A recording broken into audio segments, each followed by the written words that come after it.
दोस्तों, पिछले वीडियो में जब हमने आपको ये बताया कि गुटखे में कांच मिलाई जाती है तो आप में से बहुत सारे लोगों ने उसका विरोध किया।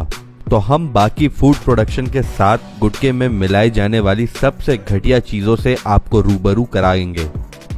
पहले आपको रिसर्च द्वारा रेड में पकड़े गए गुटखे में बेस इंग्रेडिएंट दिखाते हैं कि बहुत ही लो क्वालिटी का टोबैको होता है।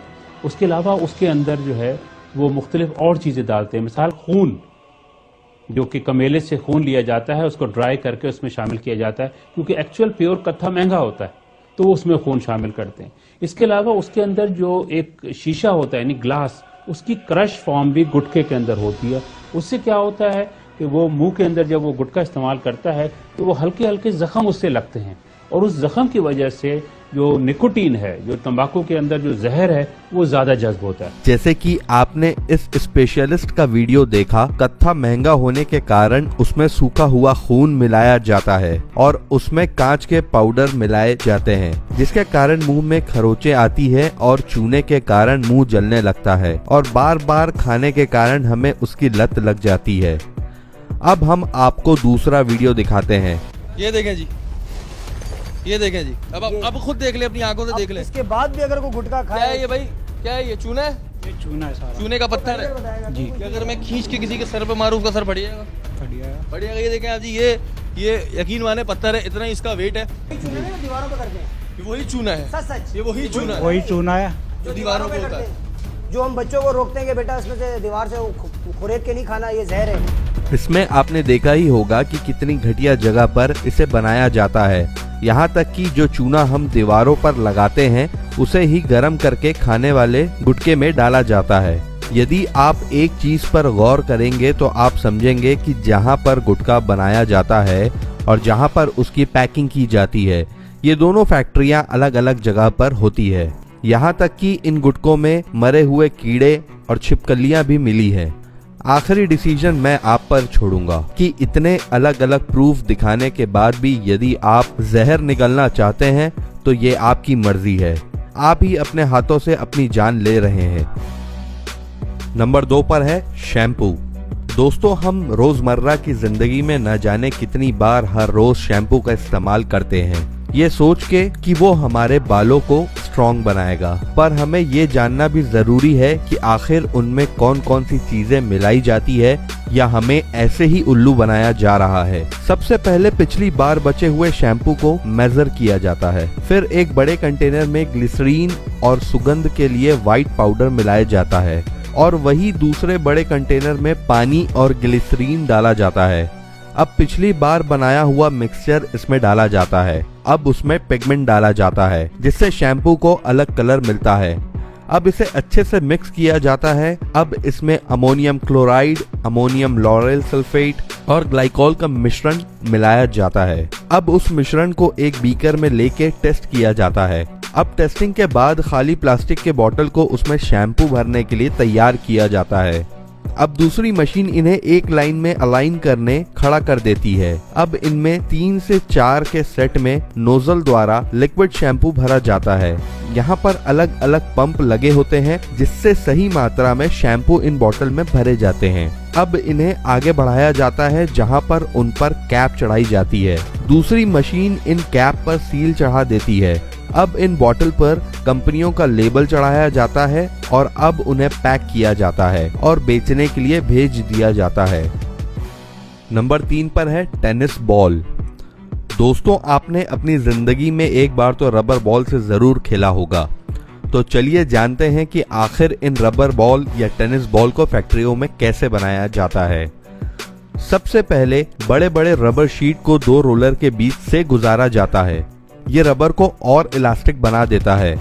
अब इन्हें कुछ समय के लिए हैंगर पर टांगा जाता है जो इन्हें काट काट कर छोटे छोटे हिस्सों में बांट देता है। अब इन कटे हुए रबर के गोलों को दूसरी मशीन में डाला जाता है जहां पर इन्हें बंद करके गर्म किया जाता है। जब ये ठंडा होकर बाहर निकलते हैं तो ये किसी छोटे गोल रबर बॉल का रूप ले लेते हैं। तब एक व्यक्ति इन्हें 4 के सेट में काटता है। अब इस शीट को दूसरी मशीन पर रखा जाता है जो इन्हें गोल आकार में काट देता है। अब इन आधे आधे रबर बॉल को एक मशीन में डालकर चिपका दिया जाता है, जिससे पूरा गोल रबर बॉल बनकर बाहर आ जाता है। इन बॉल पर एक पाउडर लगाई जाती है जिससे आगे लगने वाला कवर चिपका रहे। अब टेनिस बॉल के ऊपर जो मुलायम कवरिंग होती है उसकी शीट को लाया जाता है। इस शीट को अब मशीन की मदद से सही आकार में काटा जाता है। अब पहले बनाए हुए रबर बॉल को फेविकॉल जैसे गम में डुबाया जाता है। अब पहले कटे हुए मुलायम सांचे को रबर बॉल पर चिपकाया जाता है। अब आखिर में इन पर लोगो प्रिंट किया जाता है और फिर इन्हें बेचने के लिए भेज दिया जाता है।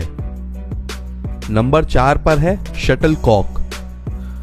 दोस्तों, बैडमिंटन भारत में काफी लोकप्रिय है और इसे खेलने के लिए लगने वाले शटल कॉक काफी महत्वपूर्ण होते हैं। इसे शुतुरमुर्ग के पंखों से बनाया जाता है। तो आप ये बात समझ ही सकते हैं कि आखिर ये इतना महंगा क्यों होता है।